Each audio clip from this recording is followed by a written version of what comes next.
God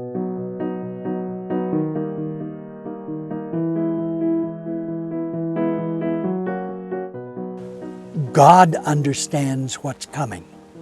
We don't. And God opens the doors.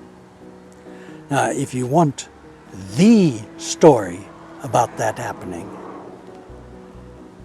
it happened while I was in Africa, but I was very much on the fringes of its happening. It happened in Mozambique with a Bible college principal who was a nurse called Lorraine Schultz. She was a teacher, she was a nurse, she was a bookkeeper. She did all the accounting for Mozambique. She was put in charge of the Bible college.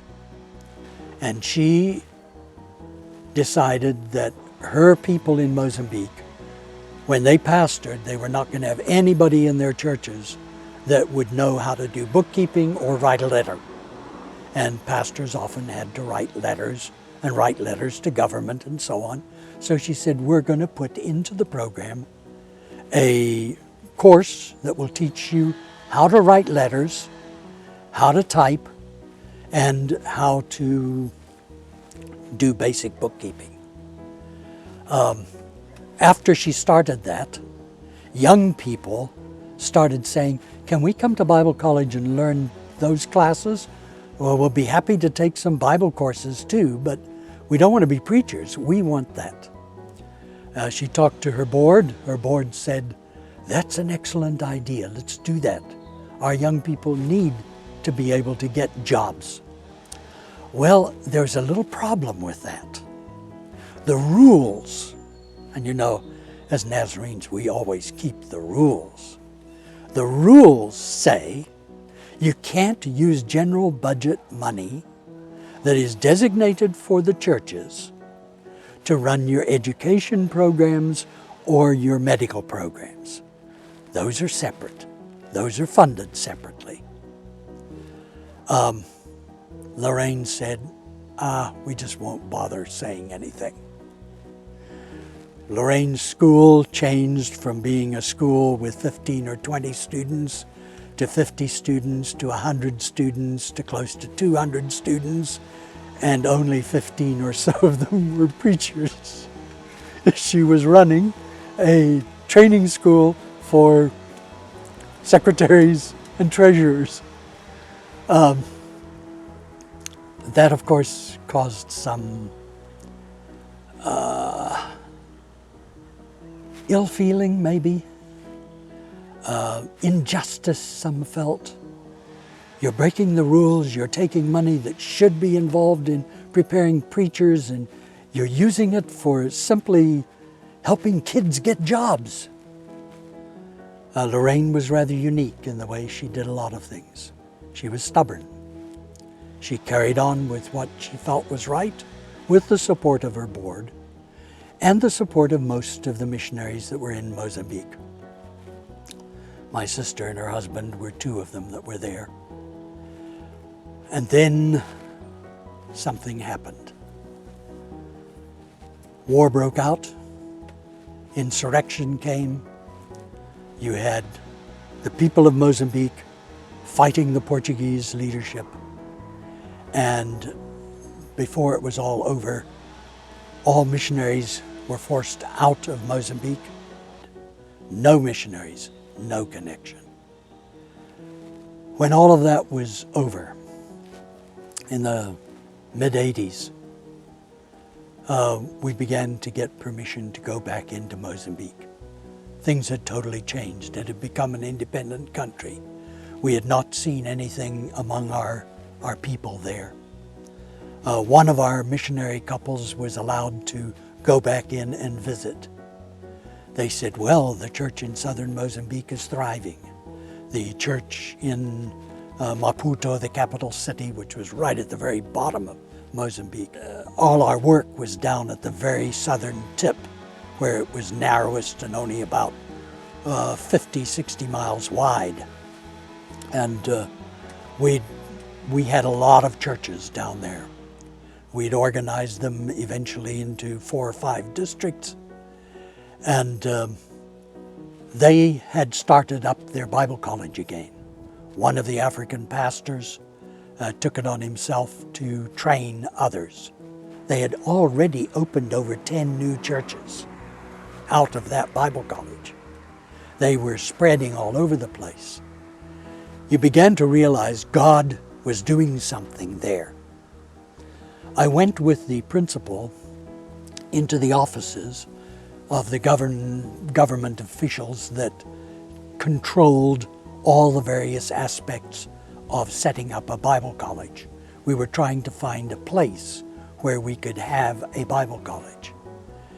And one of the things that struck me was every one of these so-called communist officials, when we'd finished talking to them and they'd set out what they considered the parameters we needed, our principal would introduce me to their secretary. And their secretary, oh, this one's a member of Central Church, this one's a member of the Matola Church, and they would introduce who they were. And it began to dawn on me that the secretaries to all these government officials were the people who'd been trained by Lorraine. That was the beginning of recognizing something. Now, in the middle of all of that, God placed his hand on one of our pastors, actually one of the most successful of our pastors. He pastored what was called City Church, right downtown in Maputo. They had a nice building. It was packed out. People would fill the balcony. They would even sit in the windows. And he said, well, I'm going to quit. We said, why? He said, because God wants me to go north where we have no work and start some churches.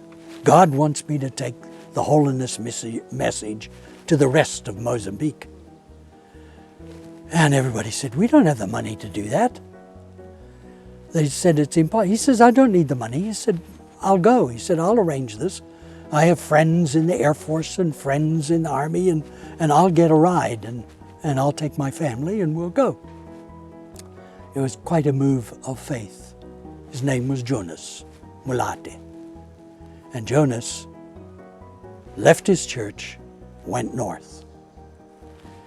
In 2 months, he started sending letters back. I've been here in Beira. I've organized 5 churches. This one has 230 members, this one 150, and he goes on down, naming the churches, how many people are in them. And his request was, please tell me which district they are to be a part of. The district superintendents down south looked at this and said, this is impossible. You can't go into a new town and in a couple months establish that many churches, have that many members. It's just not possible. And they debated. And before they got around to answering him, he was writing, he'd been to other towns. He was doing the same thing in Namkula. He was in all of the places around there. He was going from town to town and establishing churches. And they finally said, no. We've got to send somebody up to see what's going on. So they sent the team up there. It was not easy to get there. Travel was very dangerous and very difficult, largely because all the roads were mined. When they came back, they said, well, he explained it. He said, I never said I started these churches. He said, I organized them. He said, everywhere I go, I find Nazarenes who are in charge of this or in charge of that, and they've started churches in their homes. These were Lorraine's students. You see, you've got to do what God tells you to do. You don't function according to what we think is the smart thing to do. And it exploded. We went from somewhere around 50, 60,000 members into hundreds of thousand members within a year. I mean, it was just an incredible explosion at that time as we discovered that God had gone ahead and set it up. That's the way a lot of things have worked. What Lorraine did has spoken to me more than any other event that happened in Africa. It's a strange thing, the way God enables all kinds of things to happen. He knows the future. And it's a matter of being obedient.